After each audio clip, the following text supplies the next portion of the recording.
Carta aos Efésios, uma carta que fica mais para o fim do Novo Testamento, capítulo de número 5.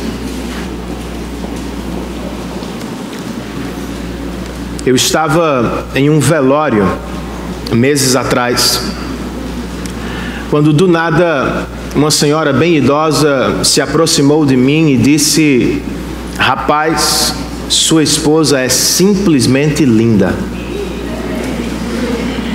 Eu concordei, obviamente, agradeci e ela se afastou, mas logo voltou e completou: "Eu quase esqueci, jovem, você também não é de se jogar fora."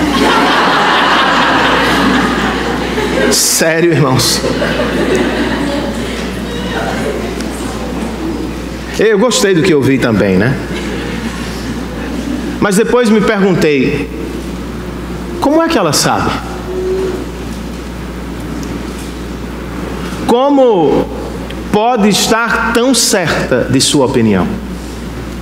A propósito, como é que você sabe que tipo de homem deve ser? Ou que tipo de homem deve procurar para casar? Não é tão simples como parece. O pastor presbiteriano Ricardo Agreste escreve o seguinte: o mundo de hoje é altamente feminino. Por isso, o homem se sente desconfortável e às vezes até perdido. De fato, irmãos, algumas mudanças das últimas décadas foram ou trouxeram benefícios, não tenho dúvida, mas também deixaram muitos homens deslocados e atordoados. Como ser homem neste novo cenário? Como ser homem em um mundo no qual homem e mulher ocupam os mesmos lugares e desempenham os mesmos papéis? Embora a cultura e o tempo mudem, a Bíblia continua sendo, irmãos, no tocante a tudo, a nossa única regra de fé e prática. Então, para estudar sobre o assunto, nós precisamos levar uma pergunta à palavra de Deus: qual é o papel do homem dentro do casamento ou dentro da família? A mensagem desta tarde se propõe a responder essa pergunta.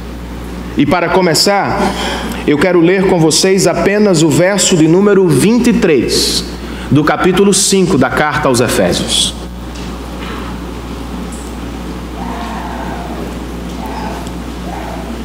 O texto inspirado por Deus nos diz assim: pois o marido é o cabeça da mulher, como também Cristo é o cabeça da igreja. Vamos orar?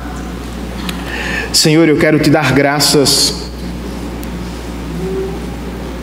pelo privilégio que temos de cultuar o teu santo nome em comunidade. Muito obrigado a Deus pelos irmãos que nos lideraram em louvor a ti. Muito obrigado pelos dízimos e ofertas que deixamos diante do teu altar. Muito obrigado por tua palavra, que foi lida e que agora será exposta. Abre os olhos do nosso coração, Senhor. Nos permita entender, enxergar e aceitar a tua palavra. Sem o teu Espírito não é possível aceitar. Então que o teu Espírito faça a tua obra entre nós. Os apóstolos, bem no início da igreja de Atos, oravam assim: Senhor, nos dê coragem e intrepidez na pregação. Estenda a tua mão sobre nós e opere maravilhas. Faz isso entre nós nesta tarde. Abençoa jovens, adultos, solteiros e casados. E dá que as famílias de nossa igreja sejam fortalecidas nesta tarde. É o que nós te pedimos em nome de Jesus e para a glória dele. Amém.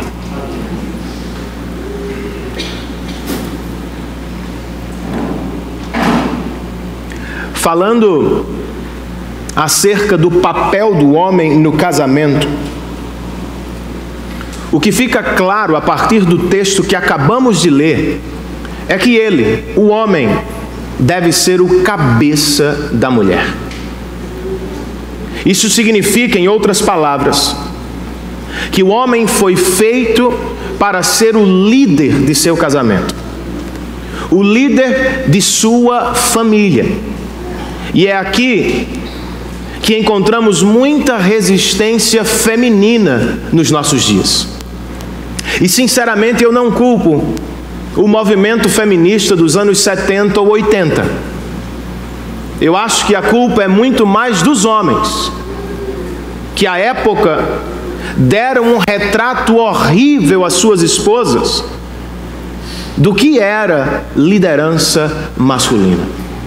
Na verdade, homens e mulheres, sem o Evangelho, sem a revelação de Deus, vão em busca de modelos humanos, finitos, passageiros e falhos. E por isso causam muitos problemas. Qual é a solução, irmãos? Ela está na parte B do nosso verso de abertura. Paulo não diz apenas o homem deve ser o cabeça da mulher. Ele acrescenta. E esse acréscimo faz toda a diferença.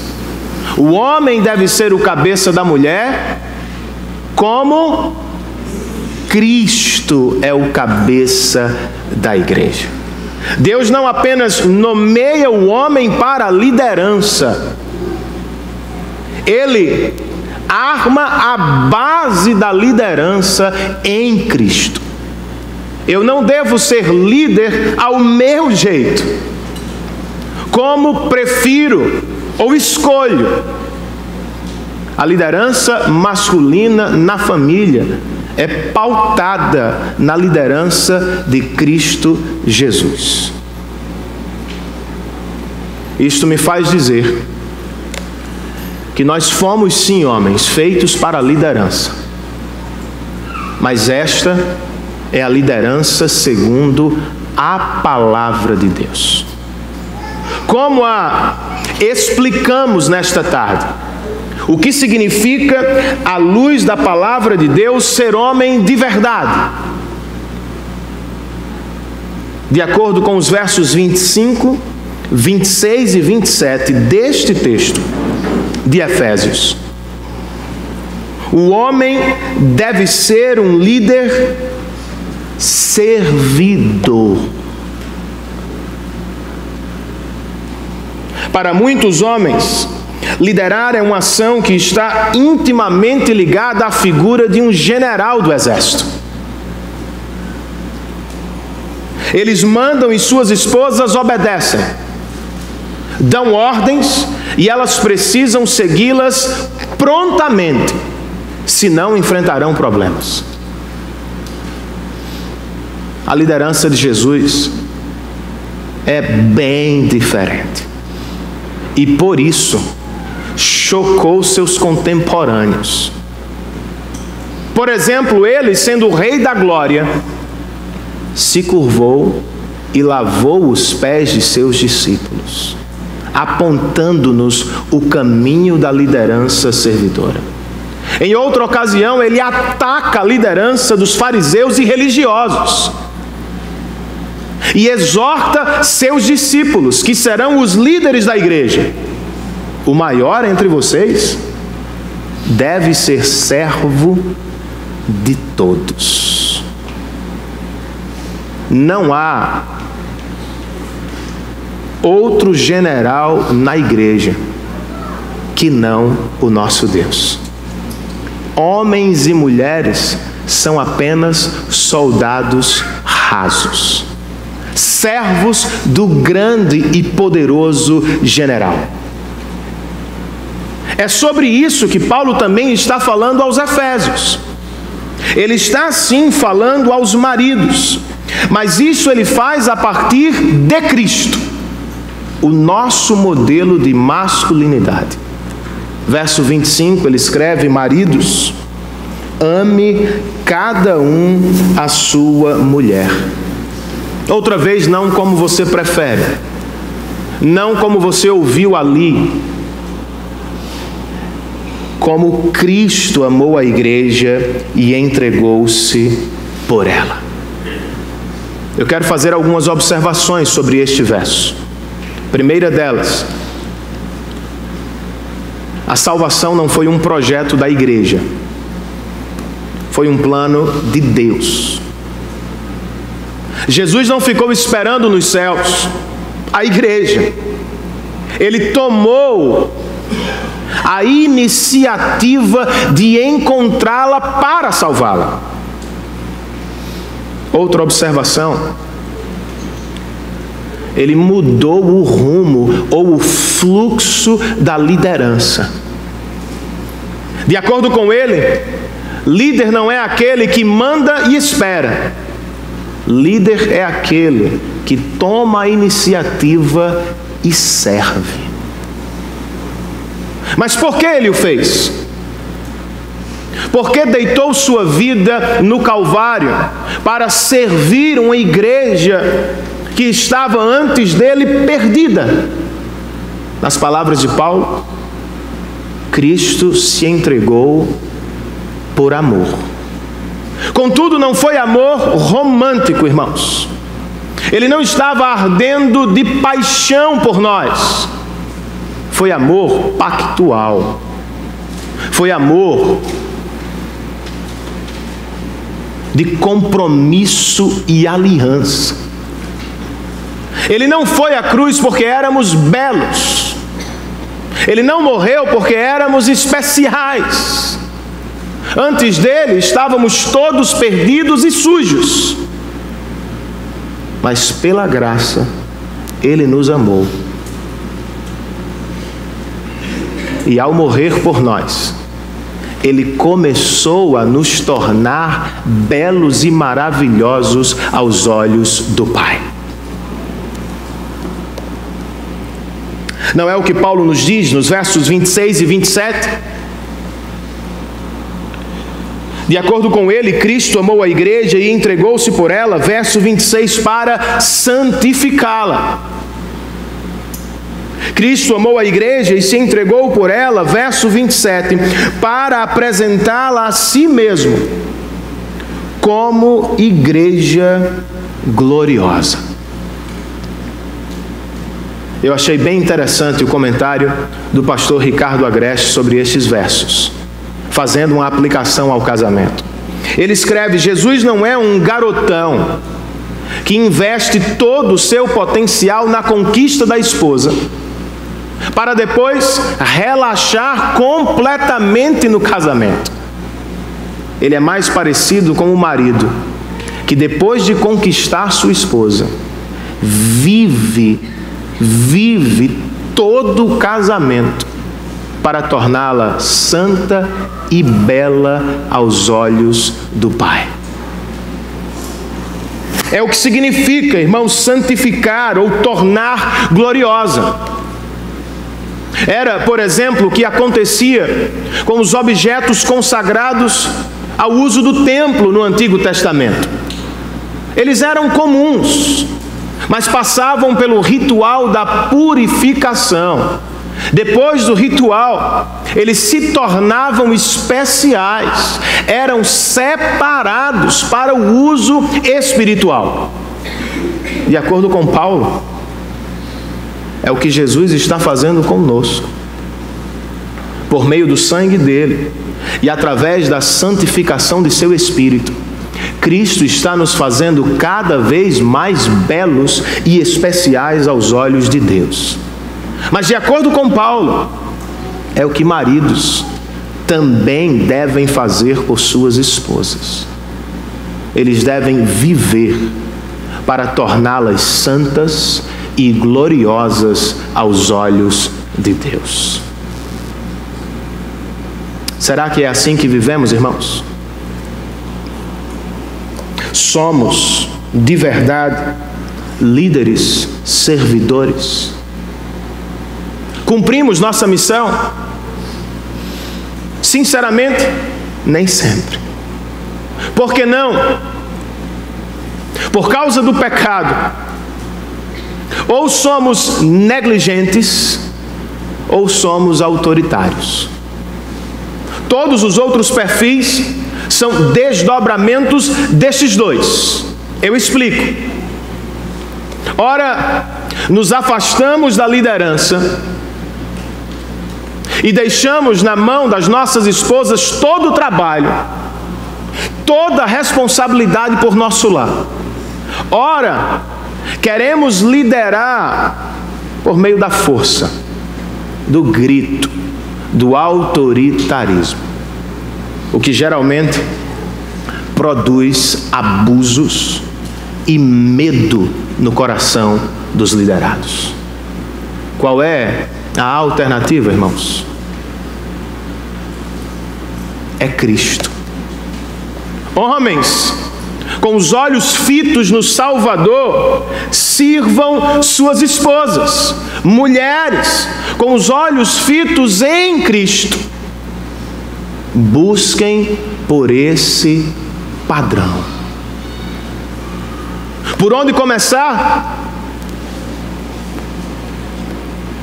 O que precisamos fazer, irmãos, a fim de nos conformar ao padrão de Deus?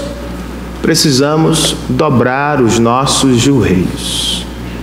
Precisamos orar continuamente por isso. Não se trata de uma tarefa simples, fácil, natural. Nós não nascemos com uma natureza inclinada para servir. Nós nascemos com uma natureza caída, inclinada ao fazer dos outros nossos empregados. Por isso, homens, precisamos dobrar os joelhos a cada manhã e orar a Deus por isso.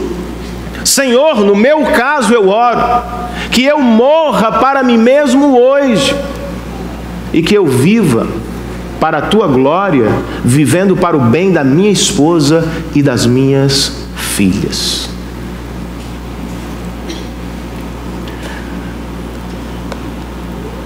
Anos atrás eu recebi um jovem no gabinete bem confuso, mas também bastante sincero. Em dado momento da conversa ele disse: Renan, eu não me sinto pronto para o casamento. Eu não consigo ser o que Deus espera de mim como homem. O que é que você acha que eu falei ou fiz? Para os mais legalistas, eu não o exortei. Eu não o diminuí por isso. Na verdade, eu o parabenizei. De fato, esta tarefa ou esta missão não pode ser realizada sem oração. Eu disse para aquele jovem: você está começando muito bem. Reconheça sua limitação, dobre os seus joelhos e clame pela ajuda do Senhor. Agora, além de orar, irmãos, nós também precisamos tomar uma decisão, segundo esse texto. Precisamos decidir amar os nossos filhos e as nossas esposas como Cristo nos amou. E percebam algo, eu não estou falando de sentimentos, nem Paulo está. Porque nós não temos controle sobre os sentimentos o tempo todo. Eles são circunstanciais. Eles sobem e descem, eles vêm e vão. Nós não podemos mandar no coração o tempo inteiro.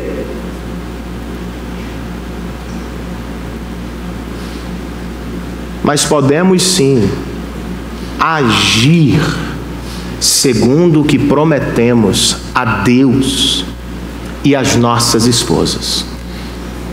Nós podemos e devemos assumir o compromisso de praticar o amor a cada dia para o bem da nossa família. Qual será o resultado disso, meu irmão? Segundo Paulo, as nossas esposas não vão se tornar piores. Ao contrário, elas se tornarão melhores.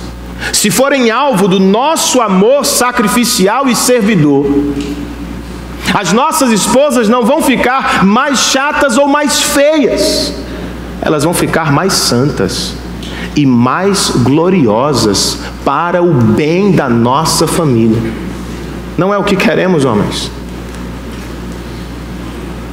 Não é o que vocês querem também, mulheres? Façam a sua parte. As casadas, eu posso sugerir a mesma coisa que sugeri aos homens. Dobre os seus joelhos e ore por seu esposo. Não apenas reclame, não só fale, ore por ele.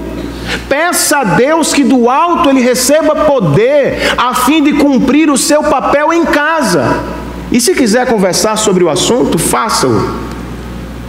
Não como se estivesse dando a ele um ultimato. Faça-o em espírito de oração e na esperança de promover o crescimento do seu esposo para a glória de Deus. As solteiras, eu digo, não tenham pressa, não sejam tomadas pelo medo da solidão. Você se lembra do ditado, é melhor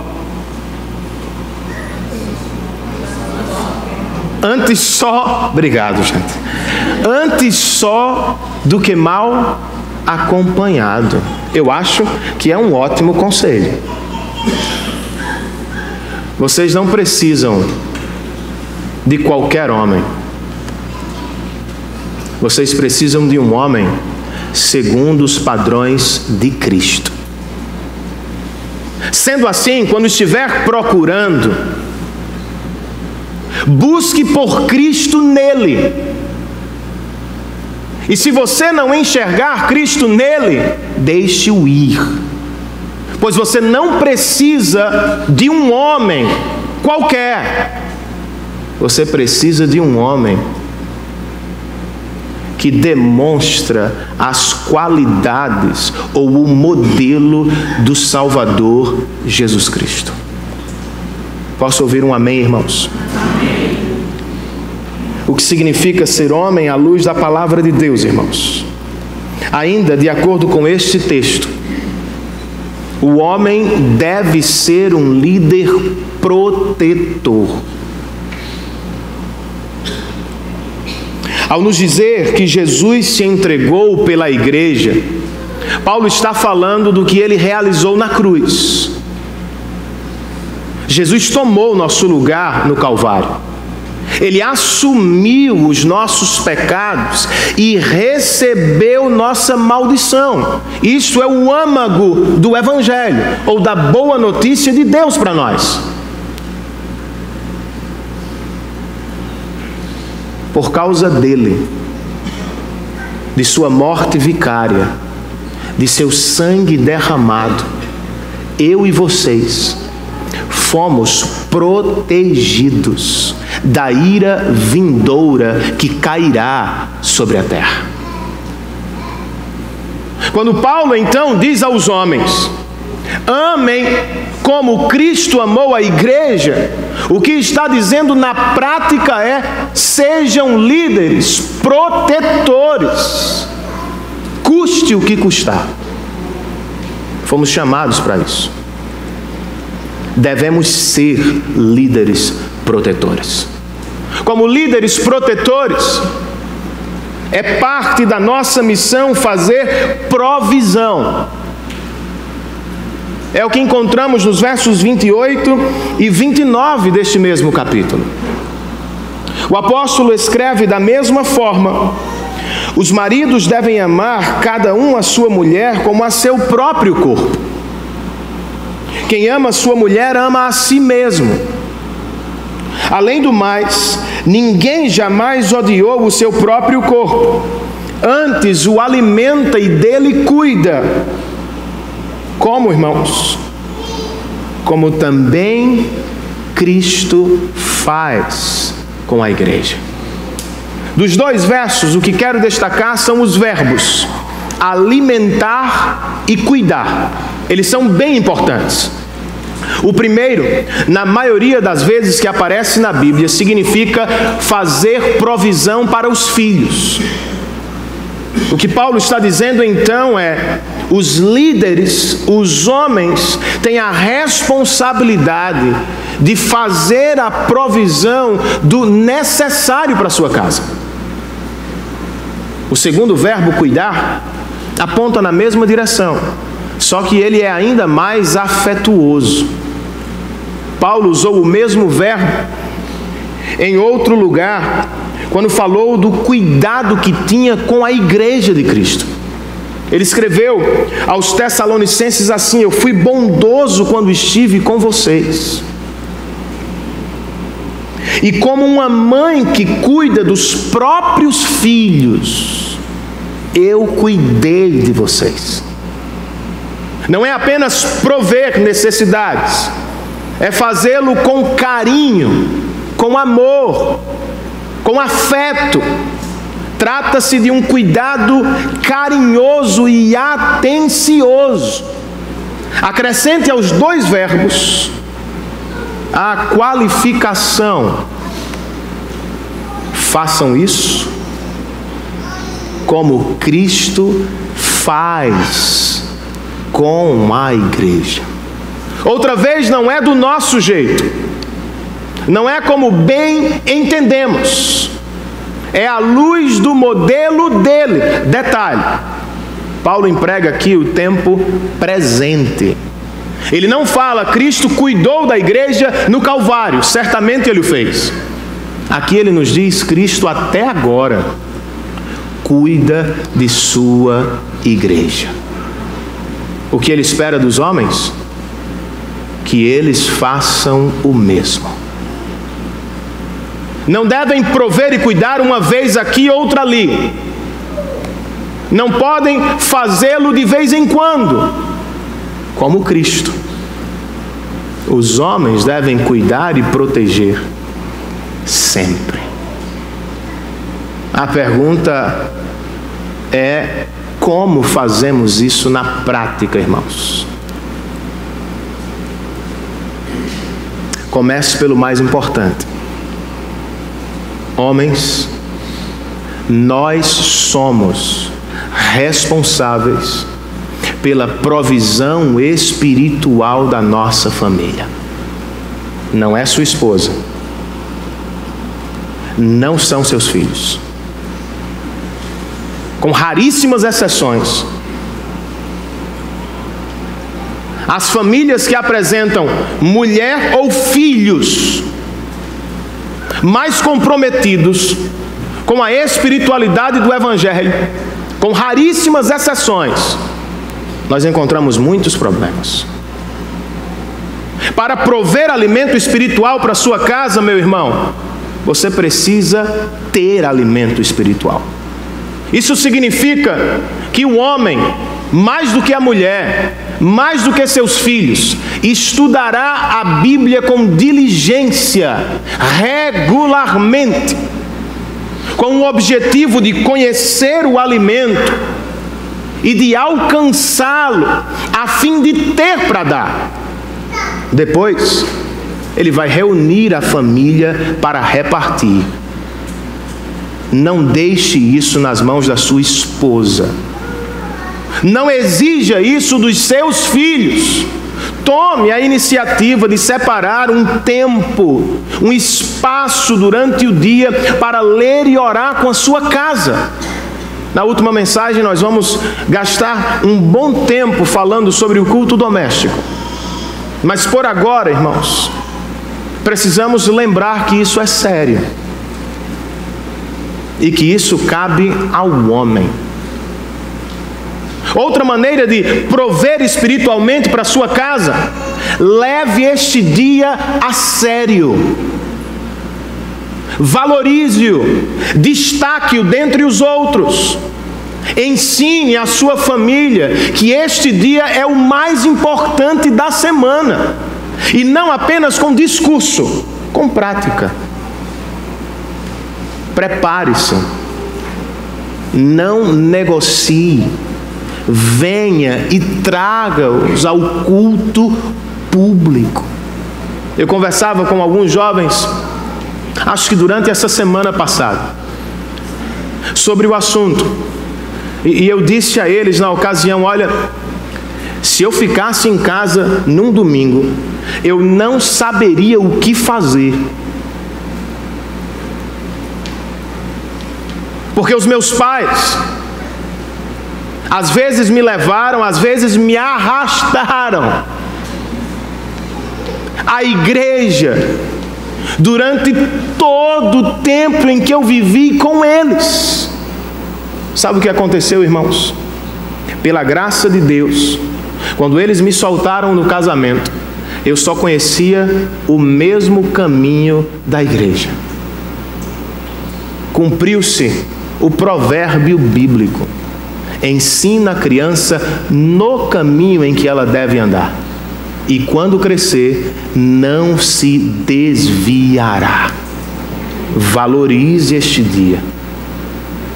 Ele será uma bênção para você e ele será uma bênção para a sua família. Além disso, irmãos,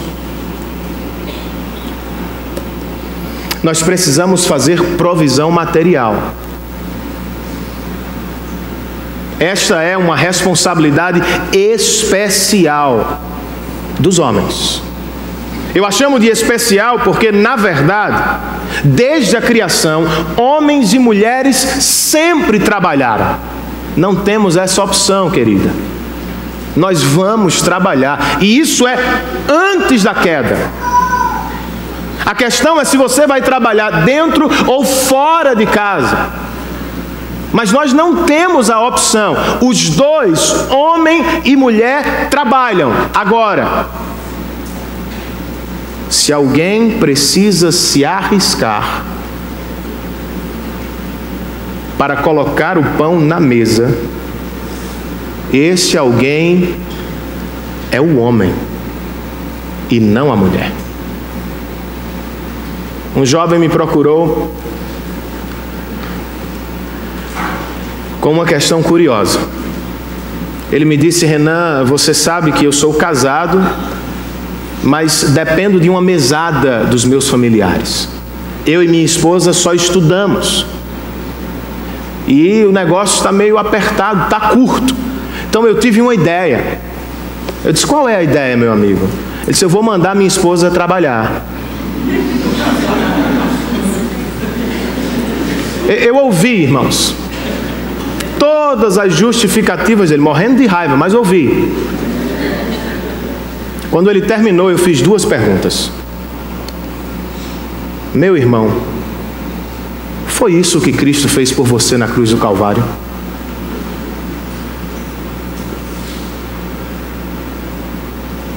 Foi o que ele fez com a igreja, irmãos? Ele não mandou a igreja à cruz. Ele foi à cruz no lugar da igreja. Outra vez, então, eu digo, à luz do modelo de Cristo, se alguém tem que se sacrificar, é você, amigo velho, e não sua esposa. Além de provisão material, nós precisamos oferecer à nossa família, homens, proteção. Proteção espiritual e proteção física também. Proteção espiritual começa de joelhos outra vez. Você se lembra do que Jó fazia todos os dias por seus filhos? Ao levantar, ele orava e fazia sacrifícios a Deus em prol de seus filhos. É o que precisamos fazer, irmãos. Precisamos orar constantemente por nossa casa. Além de orar, nós a protegemos quando estabelecemos os padrões do que assistir, do que ouvir, de que lugar frequentar ou não frequentar, de que valor assumir ou rejeitar, de que costume guardar ou expulsar. Nós precisamos nos ocupar com isso, mas também com proteção física. E aqui eu uso uma ilustração do pastor John Piper, no livro que eu estou sugerindo ao longo deste mês. Ele diz o seguinte: se você escutar um barulho durante a noite, você não dirá à sua esposa: meu amor, como temos um casamento igualitário, eu desci ontem, hoje você desce para ver quem está lá embaixo. Você não faz isso. Como homem, você desce as escadas, você se arrisca, você toma a iniciativa. Ela pode ser faixa preta de MMA. É você quem tenta ao menos assustar o cara. Depois ela finaliza. Mas é você quem desce as escadas primeiro. Piper conclui com um comentário muito provocativo. Ai dos maridos, ai das nações que mandam suas mulheres à guerra. Você achou que era um privilégio ser cabeça? Talvez tenha algum privilégio, mas antes disso é uma responsabilidade. Trabalho árduo, às vezes extremamente perigoso, mas se Deus nos chamou para tal missão, Ele nos capacitará para a glória de seu nome. Por fim, irmãos, não mais segundo o texto de Paulo aos Efésios, mas agora, de acordo com o apóstolo Pedro, em sua primeira carta, ser homem, à luz da palavra de Deus, é ser líder, e líder sábio. É o que encontramos no capítulo 3 da primeira carta do apóstolo Pedro. O verso de número 7 é o único que vou ler. Ele registra o seguinte: do mesmo modo, vocês, maridos, sejam sábios no convívio com suas mulheres e tratem-nas com honra, como parte mais frágil e como co-herdeiras do dom da graça da vida, de forma que não sejam interrompidas suas orações. Vamos quebrar o verso. Inicialmente o apóstolo nos oferece uma exortação. Trata-se de uma santa convocação. Os homens, os maridos, devem ser sábios no convívio com suas esposas. Isso significa, em parte, conhecê-la, estudá-la. Significa também conhecer o papel que Deus nos deu e viver de acordo com ele. John Knox foi o grande reformador presbiteriano da Escócia. Antes de casar, ele vivia assoberbado com pregação e estudo. Depois de casar, ele disse: eu não posso estudar apenas para preparar sermões. Agora eu devo estudar para cuidar e amar minha esposa. É o que precisamos fazer, irmãos. De maneira prática, ou de acordo com este texto, ser sábio é tratar nossas esposas com honra, distinção, valor. É tê-las em alta estima. Fomos chamados para isso. Por quê? Este texto nos oferece duas respostas imediatas. Uma que vem da criação e a outra que vem da redenção. Nós devemos honrar nossas esposas, porque Deus as fez como a parte mais frágil do casamento. Foi assim que Deus criou homem e mulher. Interessante, eu ouvi hoje que um diretor da Google foi despedido por fazer esse comentário na Google. Perguntaram a ele por que ele não tinha mais mulheres na liderança da Google, e ele falou da ordem da criação. Os camaradas botaram ele para fora. Mas ninguém fala das Olimpíadas. Você já viu homem e mulher competindo nas Olimpíadas entre si? Talvez tenha um ou outro esporte, mas não tem muitos esportes. Eu acho que poderiam competir no salto ornamental, né? Não tem muito o que fazer a não ser, sei lá, rodar. Tem alguém aqui que pratica, né? Acho que o homem e a mulher podem fazer aquilo, mas eles podem brigar, lutar um com o outro? Não tem como, irmãos. Não é porque nós escolhemos ser assim. Não é porque simplesmente evoluímos para isso ou aquilo. Deus, de maneira sábia, nos criou diferentes, porque elas são a parte mais frágil. Aos homens cabe o trabalho de cuidar delas com atenção. Por que devemos honrá-las ou tê-las em alta estima? A segunda razão vem da redenção, e para mim ela é ainda mais importante. De acordo com Pedro, as nossas esposas são co-herdeiras do dom da graça da vida. Você sabe o que isso significa na prática? Você não dorme com qualquer mulher, meu irmão.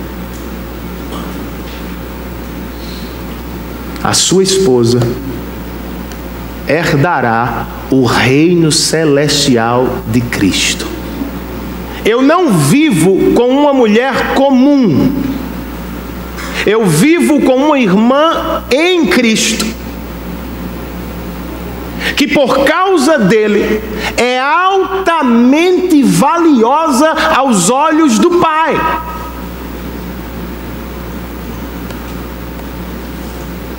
E se não procedermos como devemos, teremos problemas, obviamente. Talvez o mais importante deles esteja aqui, ao final do verso 7.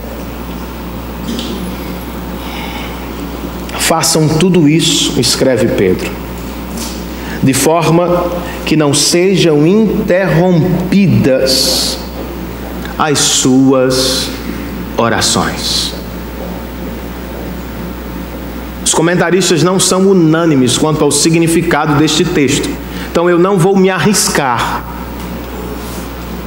Mas todos eles concordam em algo. Uma vida sem sabedoria no casamento atrapalha nossa vida devocional com Deus. Uma vida sem sabedoria no casamento atrapalha nossa vida de oração. A propósito, como anda, meu irmão, sua vida de oração? Como anda, casal, sua vida de oração? Um dos melhores termômetros, medidores do casamento, não é quantas vezes vocês jantam fora, é quantas vezes vocês oram juntos. Se há pouca oração, individual ou coletiva, a probabilidade é que estejamos em problemas também de casamento. Quer resolver alguns deles? Quem sabe todos eles? Pode sair, jantar fora, viajar, ajuda. Não resolve plenamente. Quer resolvê-los? Dobre os joelhos e estenda a mão para o seu cônjuge. Chame-o para a oração também. A oração, irmãos, é uma atividade extremamente humilhante e didática. Quando dobramos os joelhos, dobramos porque não temos tudo, porque não somos tudo. Confessamos de joelhos, precisamos do Senhor. Quando dobramos os joelhos, nós somos lembrados da nossa condição inicial de pecadores caídos. Geralmente comigo funciona assim: eu estou me sentindo tal, tenho a razão. Quando eu dobro os joelhos, eu me dou conta, talvez eu seja o pecador ou o maior pecador deste relacionamento. Ao mesmo tempo, quando dobro os joelhos, irmãos, eu me lembro do meu Salvador. Ele pode salvar os nossos casamentos também. Eu fui impactado ao longo da semana enquanto preparava esse sermão, e me deparei com um sermão de John Piper, um dos pastores que mais amo, vocês sabem. Em dado momento da pregação, ele falou de púlpito que passou semanas com sérios problemas em seu casamento. Ele confessou publicamente que passou dias sem conseguir dirigir palavras à sua esposa. Um homem de Deus. Mas ele também disse: a única coisa que fizemos juntos durante dias foi dobrar os joelhos e orar a Deus.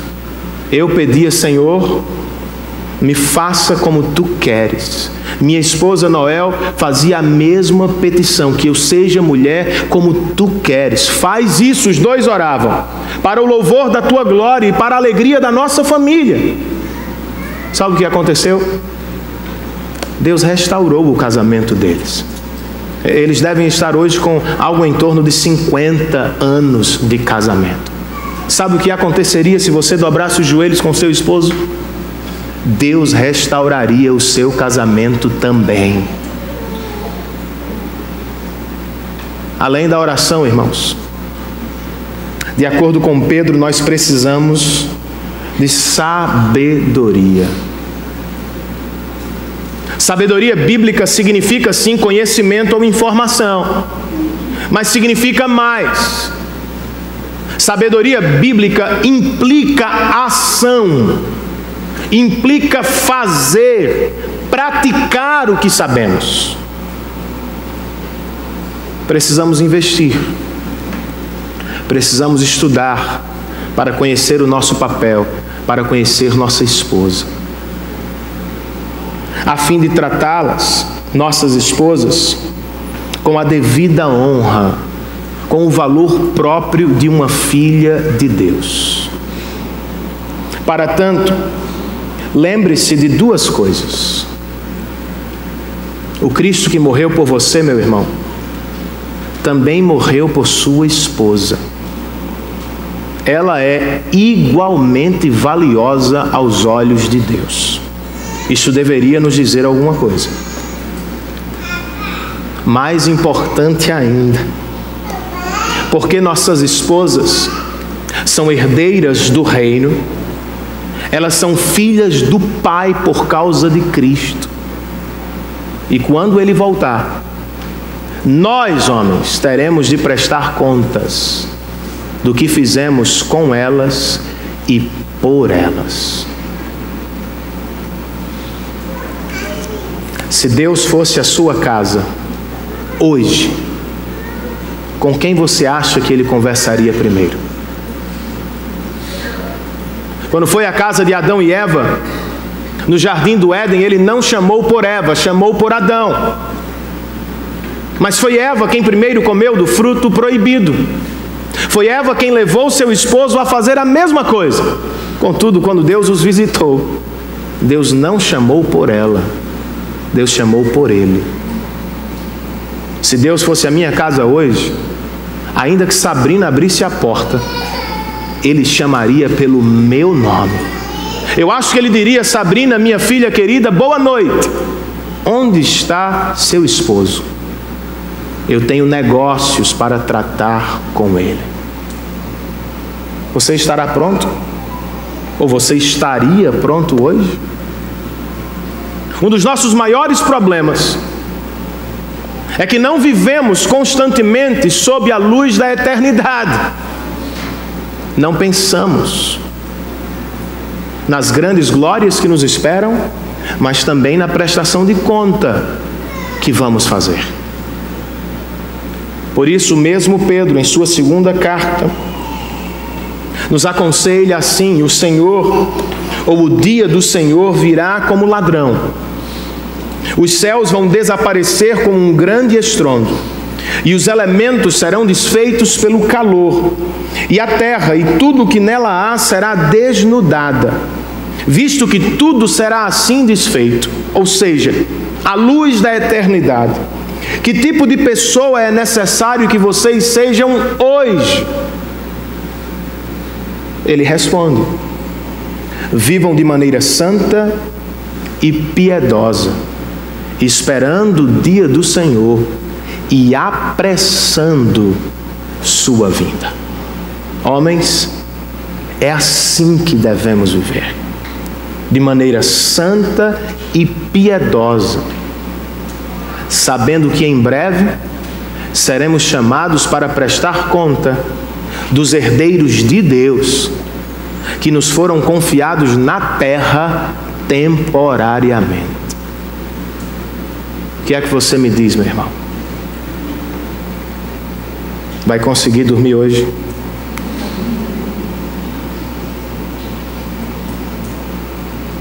Se sente aquém do padrão de Deus? Se lhe conforta, saiba que todos nós aqui estamos aquém. Homens e mulheres. A boa notícia é que Jesus não está. Não fomos salvos porque alcançamos o padrão de Deus. Fomos salvos porque Cristo foi atingido por Ele na cruz. Pela graça somos salvos para a glória de Deus Pai. Agora, a graça não é desculpa para a nossa vida pecaminosa, pois o mesmo Cristo que nos salvou, antes de voltar ao Pai, nos prometeu: esperem em Jerusalém, até que do alto vocês recebam poder, a fim de serem minhas testemunhas em Jerusalém, Judeia, Samaria e até os confins da terra. O que quero com isso? Cristo tem poder para nos capacitar, a fim de que cumpramos sua vontade também no meio da nossa família. Mas você está aquém? Se arrependa hoje e ore ao Senhor por poder do alto, e saia daqui decidido a lutar pela glória de Deus, lutando pelo bem da sua casa. Eu assisti um filme na última segunda com Sabrina, chamado Dunkirk. Eu sei que Anderson assistiu e gostou muito. Em português eu acho que ele se chama Dunkerque. Retrata o resgate dos soldados ingleses que ficaram encurralados em uma praia francesa durante a Segunda Guerra. Ao todo eram 400 mil soldados. O exército inglês só podia salvar 30 mil. Churchill, o ministro de guerra da Inglaterra, convocou os civis, sem armas nas mãos, Eles lideraram seus barcos de pesca e de passeio. E ao final, irmãos, eles salvaram 300.000 soldados. Eu achei aquilo impressionante. Eles não tinham armas ou treinamento, só tinham barcos e coragem. Não precisamos de tudo, irmãos.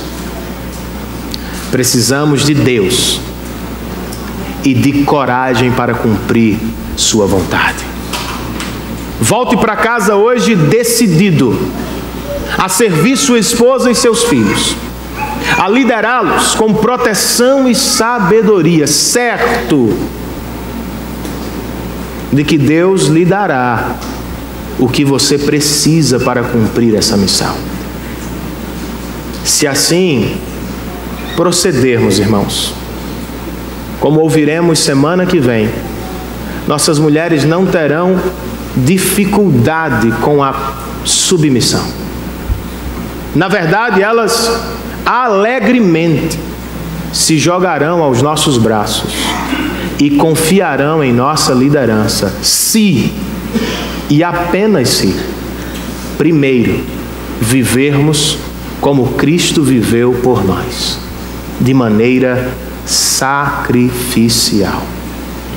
Que Deus nos ajude, homens de nossa igreja. Vamos terminar este momento cantando ao Senhor e clamando a Ele por socorro do alto. Fiquemos de pé, irmãos.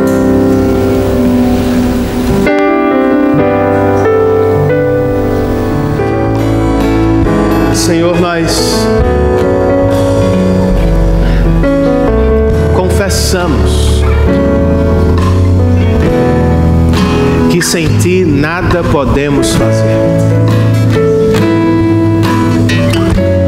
que sem Ti estaríamos perdidos. Quanto à salvação, quanto ao conhecimento da Tua glória e quanto à Tua vontade para as nossas famílias. Ora, vamos para a direita, ora para a esquerda, ora abrimos mão da liderança, ora somos terríveis como líderes. Porque copiamos modelos humanos, caídos e falhos.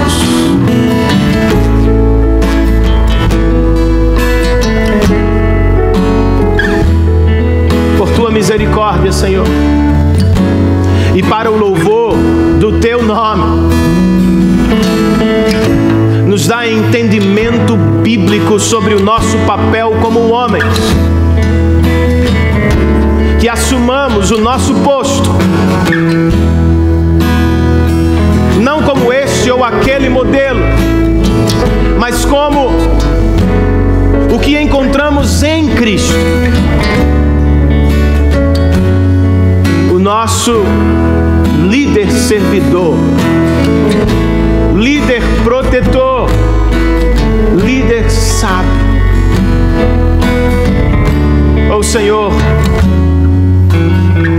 que as nossas famílias sejam como cidades iluminadas sobre os montes, que elas testemunhem do Teu Evangelho, da Tua graça, do Teu poder e do Teu padrão, sábio padrão.